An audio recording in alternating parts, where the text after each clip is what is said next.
Namibia will join the rest of the world in celebrating World Radio Day. The 12th annual celebration will be hosted by NBC Radio Services and will bring together industry stakeholders at the Radio Center in Windhoek. We're now joined in the studio by Nsinde Limbo, the manager for radio administration at NBC, to shed more light on tomorrow's event and this year's theme, which is Radio and Peace.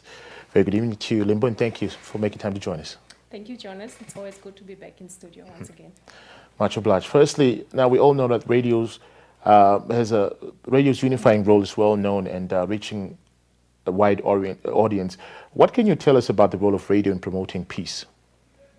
Radio has been known for that unifying role that it plays in terms of peace, conflict resolution, resolving controversial and potentially controversial issues that may arise, especially because it deals with communities at the grassroots. It deals with people directly. It has that immediate feeling when you listen to the radio. You have that immediate feeling that you connect with the person that is communicating to you. So in that sense, we know that radio is very, very instrumental in terms of peace promotion. It has been instrumental. It has been used in so many ways to promote peace. And we, as people in the industry, have not taken that role very lightly. We know what impact we have. We know the potential conflict that may arise should our platforms be used for the wrong reasons. We know the potential impact that may arise should we allow certain conflicting content to come on our platforms, which is something that we really guard against. So this year's theme is quite befitting in terms of our role. It's quite befitting in terms of how we look at radio and how we as the NBC especially have been trying to promote that peace on our platforms, have been trying to play that unifying role. We have been trying to bring together communities and so many potentially conflicting content that we have prevented from coming onto our platforms. To what extent do you think communities understand that responsibility, the importance of radio first and foremost, and the responsibility of also, exercising their right to express themselves, and also at the same time mitigating conflict? I think communities understand. It took us time, especially as radio platforms, to get there, but we are getting there. Communities have now opened up to the platforms. They have now opened up to the rules and guidelines that guide conduct on radio, especially in terms of respect for one another's differences in terms of tribe, in terms of race, in terms of our religion, and so on.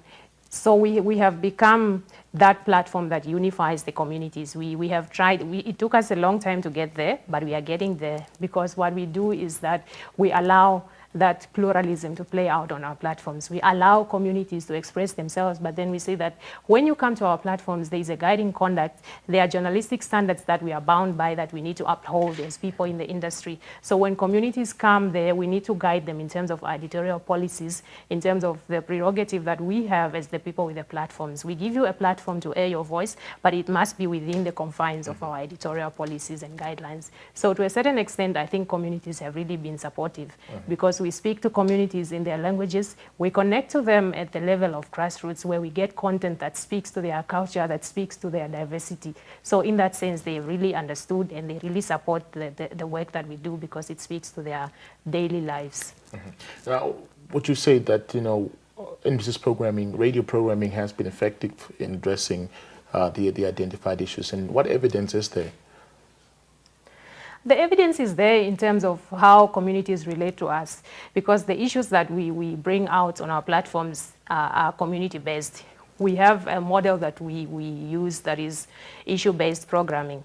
So our issues, our programming speaks to the issues that people are faced with. We do not just go out there and take content that is not relevant. Our content speaks to what issues are on the ground, issues that really have an impact in society, issues that our communities are faced with. So when we go out there, we go and speak to the people in the grassroots. What help can we get for you guys? What is the problem? What issues are you faced with?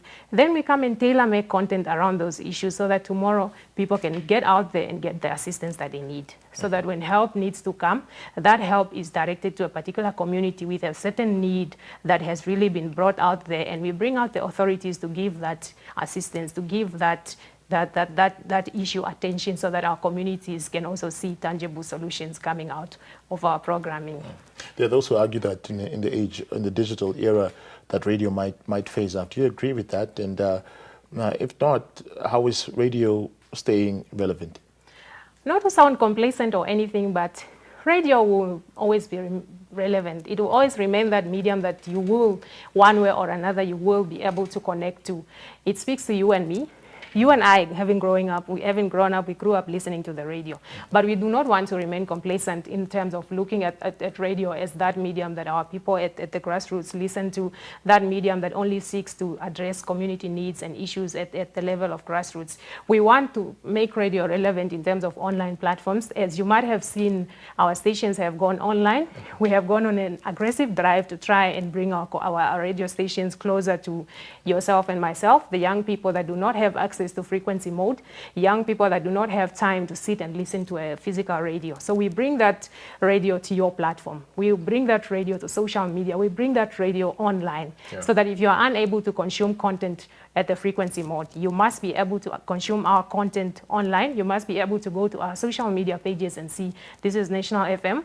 If there is content that I want to see or listen to, I'll see it on Kati FM. Then it will drive me back to Kati FM, the radio. So we are trying to make that balance, and it has really worked for us. All right. So finally, tomorrow is the big day, World Radio Day. What does NBC have in store?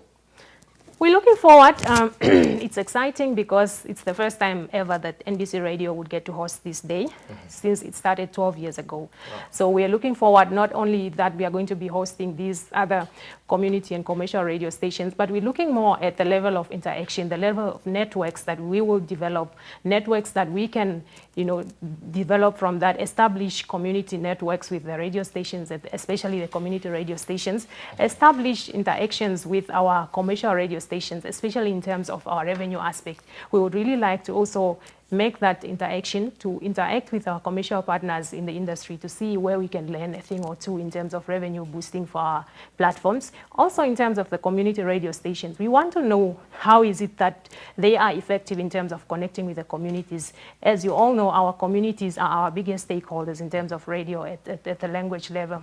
So we want to know where we can interact, and also to collaborate with the community radio stations to see how good our relationship will be in terms of translating into community networking. All right, thank you.